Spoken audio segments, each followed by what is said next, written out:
அஸ்ஸலாமு அலைக்கும் வரஹ்மத்துல்லாஹி வபரகாத்து. கண்ணியமிக்க அல்லாஹ்வின் நல்லடியார்களே, இன்று ஹதீஸ் நபிமொழி சொல்கிறேன், கேளுங்கள். நபிகளாரின் அழகிய வாழ்வு.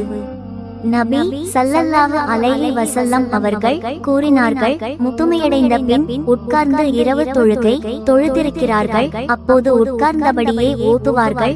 ஓத வேண்டியதில் 30 அல்லது 40 வசனங்கள் எஞ்சியிருக்கும் போது எழுந்து நின்று அதை நிலையிலேயே ஓதிவிட்டு ருகூ செய்வார்கள். பின்னர் சஜ்தா செய்வார்கள். இரண்டாம் ரகத்திலும் இது போன்றே செய்வார்கள்.